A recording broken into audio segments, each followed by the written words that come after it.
Pada episode sebelumnya, Geni dan Mahesa pergi ke Sungai Pamatang untuk menghadapi Buto Ijo. Namun sayangnya mereka berdua tidak cukup kuat untuk melawan makhluk besar itu. Tubuh Mahesa remuk diinjak Buto Ijo, sementara Geni terkapar tak berdaya di bawah pohon. Sebenarnya, wanita itu sempat menghujamkan api Braja Musti pada Buto Ijo, tapi tidak mempan. Buto Ijo malah semakin marah. Dia mendekat ke arah Geni dan hendak memakan wanita itu. Untung saja sebelum Buto Ijo berhasil memakan Geni, muncullah Komandan Satib. Dia membawa keris yang sangat tidak asing. Ya, itu adalah keris yang tertancap di tubuhnya dulu. Malam itu, Satib tidak datang sendirian. Di belakang Satib ada Pocong Duloh yang melayang perlahan. Wajah pocong itu sangat mengerikan. Kedua bola matanya hitam pekat, giginya tajam semua. Kini, Pocong Duloh dan Komandan Satib berdiri tepat di hadapan Buto Ijo. Ini aneh sekali, bagaimana sebenarnya Satib bisa menguasai pocong itu? Komandan Satib yang awalnya bersikeras tidak mau membebaskan Pocong Duloh, kini malah bersekutu dengan pocong itu. Lantas, apa yang membuatnya berubah pikiran? Dan ternyata ada peran Nini Liman di dalamnya. Jadi begini kejadiannya. Malam itu, beberapa saat setelah Geni dan Mahesa pergi untuk menuju Sungai Pamatang, Nini Liman mendatangi gedung aparat. Nenek itu bilang ke anak buahnya Satib kalau dia punya cara ampuh untuk mengalahkan Buto Ijo. Dia pun langsung dibawa ke ruangannya Satib. Di dalam ruangan itu, percakapan berlangsung cukup alot. Satib bersikeras tidak mau melepaskan Pocong Duloh. Namun, saat Nini Liman menawarkan kekayaan, kekuatan, dan kejayaan untuk Satib, komandan itu pun mulai tergoda. Si Satib memang sudah punya banyak uang, tapi rasanya tidak cukup. Dia mau uang yang lebih banyak lagi. Satib juga mau jabatannya sebagai komandan aparat tidak pernah tergantikan oleh siapapun. Kata Nini Liman, kekuatan gaib Pocong Duloh bisa mengabulkan semua keinginan Satib. Nini Liman juga bilang pada Satib, tak ada makhluk yang bisa mengalahkan amukan Buto Ijo kecuali Pocong Duloh. Nah, dan saat Satib sedang berpikir keras, tiba-tiba saja Nini Liman menyodorkan telapak tangannya yang sudah keriput. Lalu secara ajaib dari telapak tangannya itu muncul butiran emas. Wah, Satib langsung kagum dengan kesaktian nenek itu. Nini Liman pun memberikan butiran emas tersebut pada Satib. Buru-buru komandan itu mengambil butiran emas dari telapak tangannya Nini Liman. Akhirnya, Satib menuruti apa yang diperintahkan Nini Liman. Nenek itu juga bilang kalau tali putih yang dirampas Satib dari Mahesa merupakan tali Pocong Duloh. Saat itu juga Satib mengambil tali Pocong Duloh yang ia simpan di dalam laci meja. Kemudian Komandan Satib pun langsung memakai tali Pocong Duloh di pinggangnya. Tak lama berselang, Satib dan Nini Liman mendatangi Museum Duloh. Pintu museum digedor dengan cukup keras. Acep yang saat itu sedang tidur pulas, buru-buru dia bangun. Pintu pun dibuka. Satib hanya datang berdua bersama Nini Liman. Komandan itu sama sekali tidak dikawal oleh anak buahnya. Kemudian Satib meminta kunci lemari kaca pada Acep. Segera Acep memberikannya. Ia tak berani banyak tanya. Acep akan menuruti apapun yang diperintahkan Komandan Satib. Perlahan Satib mendekati lemari kaca. Dia membuka pintu lemari tersebut. Wajah Pocong Duloh tampak tenang. Kedua matanya tertutup. Kulitnya pucat seperti orang yang sudah mati selama berhari-hari. Cabutlah keris itu, perintah Nini Liman. Satib menelan ludahnya sendiri. Perlahan dia pun mencabut keris yang tertancap di perutnya Duloh. Dan dengan serentak, kedua mata Duloh terbuka. Mata itu hitam pekat. Bibirnya mulai bergerak seperti hendak mengucapkan sesuatu. Gede. Lirih Duloh. Satib pun tersenyum. Dia tak menyangka kalau Duloh bisa dikendalikan. Segera dia pergi ke Sungai Pamatang untuk menghabisi Buto Ijo. Kedatangan Satib memang sangat tepat. Kalau Satib telat sedikit saja, maka Geni pasti sudah tewas dimakan Buto Ijo. Sujoni yang berdiri di seberang sungai tampak kaget melihat kedatangan Satib dan Pocong Duloh. Pocong itu tak akan mampu mengalahkan kekuatan Buto Ijo, teriak Sujoni dari seberang sungai. Satib pun tersenyum dan dia berkata, musnahkan Buto Ijo itu, ucap Satib pada Pocong Duloh. Perlahan Pocong Duloh melayang ke langit. Buto Ijo pun meraung saat melihat keberadaan Pocong Duloh. Angin kencang keluar dari mulut Buto Ijo itu. Kedua matanya melotot. Urat lehernya menonjol semua. Sementara itu, Pocong Duloh yang sudah ada di depan wajahnya Buto Ijo malah tidak bergerak sedikit pun. Dia melayang sambil menatap wajah Buto Ijo dengan tatapan datar. Kemudian, pocong itu meraung dengan sangat keras, bahkan lebih keras dari raungan Buto Ijo. Buto Ijo pun ngamuk. Dia menggenggam tubuh Duloh lalu membantingnya dengan sangat keras. Duloh terjerembab ke dalam tanah, tapi ia tidak terluka sedikit pun. Belum sempat Duloh bangkit, Buto Ijo menginjak tubuh pocong itu berkali-kali. Permukaan tanah terguncang seperti ada gempa. Tapak kaki Buto Ijo membuat lubang yang cukup dalam, sedangkan wujud Duloh sama sekali tidak terlihat. Sujoni tertawa terbahak-bahak saat melihat pocong Duloh dihajar Buto Ijo. Sementara Satib mulai ketakutan, dia mengacungkan keris ke arah Buto Ijo. Sesaat sebelum Buto Ijo menyerang Satib, pocong Duloh muncul kembali. Dia melayang dari dalam lubang, tatapannya masih datar. Namun, bibirnya kini bergetar seperti hendak mengucapkan sesuatu.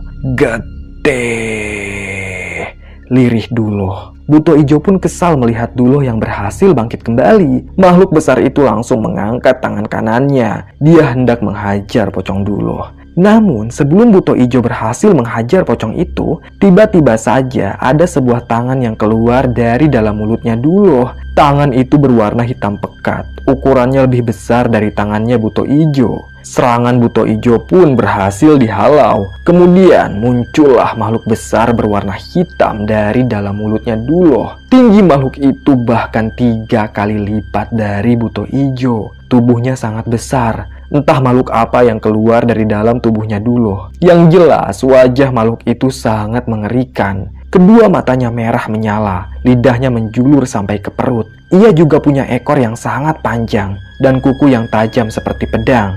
Sujoni melongo melihat penampakan makhluk besar itu. Tubuhnya gemeteran. Dia mau lari tapi tidak bisa. Kedua kakinya seperti terpaku pada tanah. Sementara itu, Buto Ijo kembali meraung. Dia mendongak memandangi makhluk besar di hadapannya. Tampaknya makhluk besar yang keluar dari tubuhnya Duloh tidak mau banyak basa-basi. Makhluk besar itu langsung menggenggam tubuh Buto Ijo lalu mengangkatnya ke langit. Buto Ijo ngamuk, tapi dia tidak bisa lepas dari genggaman makhluk hitam yang bertubuh besar. Kemudian Buto Ijo ditelan mentah-mentah. Tak ada yang tersisa dari tubuh Buto Ijo. Tak lama kemudian, si makhluk hitam malah tertawa terbahak-bahak. Ia pun masuk kembali ke dalam tubuhnya Duloh.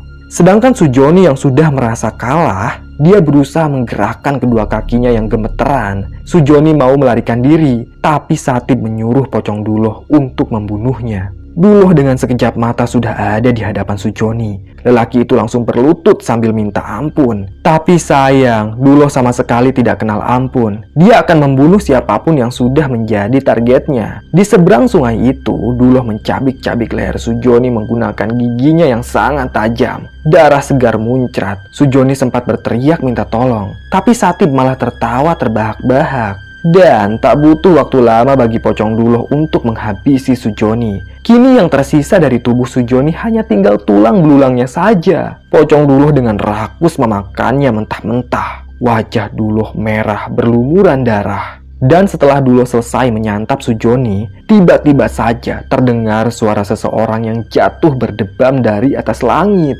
Itu suaranya Raka. Dia mengaduh kesakitan sambil memegangi pinggangnya. Ternyata Raka masih hidup. Geni langsung menghampiri ayahnya itu. Dia menangis bahagia di pelukan ayahnya. Sekarang yang jadi pertanyaan adalah, dari mana si Raka ini dan kenapa dia masih hidup? Ternyata memang Desa Reban sempat diteror oleh Buto Ijo. Beberapa kali komplotan Sujoni berburu tumbal di desa itu. Nah, dan di suatu malam, suara Buto Ijo terdengar di tengah hutan membuat Raka penasaran. Dia pun masuk ke dalam hutan untuk mencari tahu apa sebenarnya yang sedang terjadi. Dan setibanya di tengah hutan, Raka menyaksikan ritual persembahan tumbal Buto Ijo. Ia juga melihat dengan mata kepalanya sendiri bagaimana Buto Ijo itu memakan tumbalnya. Namun, saat itu Sujoni menyadari keberadaan Raka. Ia langsung menyuruh Buto Ijo untuk menghabisi si Raka. Tak sulit bagi Buto Ijo untuk menangkap lelaki itu. Tubuh Raka diangkat oleh Buto Ijo dalam keadaan terbalik. Makhluk besar itu langsung menjinjing kedua kakinya Raka. Lalu saat Buto Ijo hendak memakan Raka, tiba-tiba saja tubuh Buto Ijo tersentak seperti orang yang kaget. Ternyata Buto Ijo tidak bisa memakan Raka karena memang Raka bukanlah orang sembarangan. Dia punya darah orang-orang sakti dan mulia. Untuk itulah Buto Ijo tak berani memakan Raka. Akhirnya Buto Ijo hanya menyandra Raka di alam gaib selama berhari-hari. Di alam gaib itulah kedua tangan dan kakinya Raka diikat. Hingga akhirnya setelah Buto Ijo berhasil dikalahkan Duloh, tali gaib yang mengikat Raka terlepas dengan sendirinya dan dia pun selamat. Baik, kembali ke cerita utama. Setelah Buto Ijo itu dikalahkan dan Raka selamat, maka keesokan harinya Geni dan Raka pulang ke desa Reban. Sementara Mahesa yang sudah pulih kembali berkat ajian Pancasona, dia dibebaskan oleh Komandan Satip dengan satu catatan. Mahesa dilarang mendatangi distrik Wajo. Dia pun pergi dari tanah kelahirannya. Entah kemana Mahesa akan merantau, dia tak punya tujuan sama sekali. Delman yang disewakan Satip membawa Mahesa menjauh dari distrik Wajo. Namun, beberapa hari kemudian saat Geni sedang mencari kayu bakar di tengah hutan, tiba-tiba saja Mahesa muncul. Entah apa yang sedang Mahesa lakukan di hutan desa Reban. Apakah Mahesa sengaja mendatangi Geni? Sedang apa di sini? Tanya Geni sambil meletakkan kayu bakar yang rantingnya sudah dibersihkan. Tangan kanan Geni masih memegangi golok. Aku kesini untuk menemuimu. Kata ayahmu, kamu sedang ada di hutan, jawab Mahesa. Menemuiku? Untuk apa? Geni kembali bertanya. Perlahan Mahesa mendekatinya. Aku kagum pada ajian Brajamusti yang kau miliki. Bolehkah aku mempelajarinya? Tanya Mahesa. Geni mengambil kayu yang belum dibersihkan rantingnya. Lalu ia tebaskan golok itu pada ranting-ranting kayu. Ayahku yang menguasai ajian Brajamusti dengan sempurna. Aku sendiri masih harus belajar, kata Geni tanpa menoleh pada Mahesa. Lagi pula ayahku sudah tua, dia pasti tidak mau menerima murid, sambung Geni. Mahesa malah menyentuh lengan kanannya Geni. Wanita itu pun tersentak, mereka saling pandang. Dari tatapannya itu, tampak jelas kalau Mahesa menyukai Geni. Golok yang digenggam Geni seketika saja terjatuh saat Mahesa perlahan mendekatkan bibirnya pada bibir Geni. Kejadian itu berlangsung sangat cepat. Geni bahkan tak bisa mengelak. Mereka pun berciuman dengan sangat mesra disaksikan burung cipau yang bertengger pada dahan pohon. Kedua mata mereka terpejam. Mahesa seakan tidak mau melepaskan ciuman itu.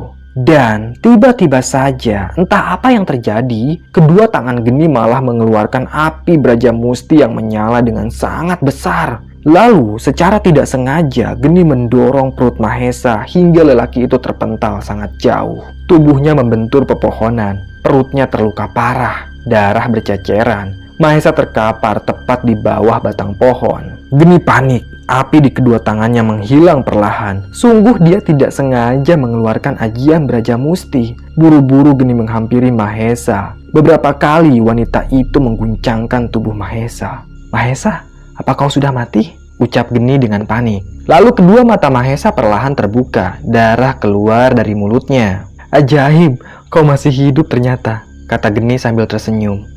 Rupanya kau belum pernah melihat orang yang sedang sekarat ya. Ini aku sebentar lagi pasti mati, ucap Mahesa. Lalu apa yang harus aku lakukan agar kau selamat? Geni semakin panik. Mahesa memalingkan pandangannya. Lelaki itu malah menatap langit yang cerah dan dahan-dahan pohon yang daunnya lebat. Kau jangan khawatir, aku punya ajian Pancasona, kata Mahesa sambil tersenyum. Sesekali darah muncrat dari mulutnya. Geni malah ikut berbaring di samping Mahesa. Wanita itu juga tersenyum sambil menghembuskan napas lega. Perlahan, Mahesa menggenggam telapak tangan Geni. Tenangkan dirimu, aku pasti repot kalau harus mati setiap saat, ujar Mahesa. Dan tak lama kemudian, Mahesa pun tewas, kedua matanya tertutup. Geni juga ikut menutup matanya. Lalu beberapa saat kemudian luka di perutnya Mahesa perlahan sembuh. Lelaki itu secara ajaib hidup kembali. Geni pun menyadarinya. Lalu mereka berciuman kembali di bawah pohon itu, ditemani suara denging serangga dan kepak burung cipau yang mulai bosan melihat kemesraan mereka berdua. Baik, mari kita tinggalkan dulu kedua manusia yang sedang jatuh cinta itu dan beralih ke ceritanya Satip. Setelah berhasil mengalahkan Buto Ijo dan Sujoni, ternyata Komandan Satip tidak mengembalikan Duloh ke museum. Dia tetap memelihara pocong itu di ruangan kerjanya. Sesekali Nini Liman muncul untuk memberi Satib arahan tentang tumbal darah yang harus dipenuhi. Tapi lama-lama Satib risih dengan keberadaan Nini Liman. Apalagi nenek tua itu sering meminta waktu untuk melakukan ritual misterius di dalam ruangan Satib. Hal itu jelas membuat Satib risih. Dia merasa Nini Liman terlalu ikut campur dan sering menyuruh ini itu. Hingga pada suatu malam, bibir Satib bergumam dia sedang memanggil Duloh. Dan tak butuh waktu lama, pocong itu pun muncul di samping Satib sambil merintih mengucapkan kata getih. Sementara itu, Nini Liman sedang duduk di pojok ruangan sambil menyiapkan darah hewan untuk persembahan Duloh. Dan tanpa diduga-duga, Satib malah menyuruh Duloh untuk membinasakan Nini Liman. Habisi nenek itu, jangan biarkan dia masuk kembali ke distrik Wajo, ucap Satib. Getih. Duloh meraung dengan sangat keras. Nini Liman pun terkejut. Duloh mengeluarkan makhluk halus yang wajahnya menyerupai tokoh antagonis dalam pewayangan. Makhluk halus itu langsung menyerang Nini Liman. Jelas saja Nini Liman binasa. Makhluk dalam tubuh Duloh bukanlah tandingan Nini Liman. Makhluk itu pun membawa Nini Liman terbang ke langit. Satib pun tertawa terbahak-bahak. Dia sangat puas saat mendengar cerita Nini Liman. Dan tak lama kemudian, makhluk halus berwajah pewayangan masuk kembali ke dalam tubuhnya Duloh. Selang beberapa saat, ada seorang anggota yang menggedor-gedor pintu ruangannya Satib. "Komandan, gawat komandan!" teriak anak buah Satib dari luar. Segera Satib bangkit. Dia membukakan pintu. "Ada apa?" tanya Satib. "Ada komplotan misterius menyerang distrik Wajo. Mereka semua membawa senjata lengkap dan menyandra 5 orang anggota aparat," kata anak buahnya Satib. "Di mana mereka sekarang?" tanya Satib. "Di depan pertokoan Cina, komandan," jawab anak buahnya itu. "Apa yang mereka mau?" tanya Satib. Sesekali dia menghisap rokoknya. "Uang, komandan. Mereka minta 5 juta rupiah," kata anak buahnya Satib. Satib membuang rokoknya yang sudah habis, lalu menginjaknya agar puntung rokok itu padam. Kemudian, dia melangkah ke meja kerjanya dan mengambil sebuah sisir beserta kaca kecil. Lalu, dia melangkah keluar tanpa membawa senjata apapun. Setibanya di depan pertokoan Cina, ternyata komplotan itu sangat banyak. Jumlahnya kurang lebih 20 orang. Mereka saling todong senjata dengan para aparat. Ada 5 orang aparat yang tangan dan kakinya diikat. Pistol ditodongkan ke kepala mereka. "Semuanya mundur dan turunkan senjata kalian," pinta Satib ke semua anggotanya. Para anggotanya itu pun bingung, tapi mereka tetap menuruti perintah Satib. "Sebenarnya aku tidak mau ada darah yang tumpah lagi di distrik Wajo," ucap Satib. "Jangan banyak omong, serahkan uang 5 juta atau anggotamu akan kami bunuh," ancam salah satu komplotan.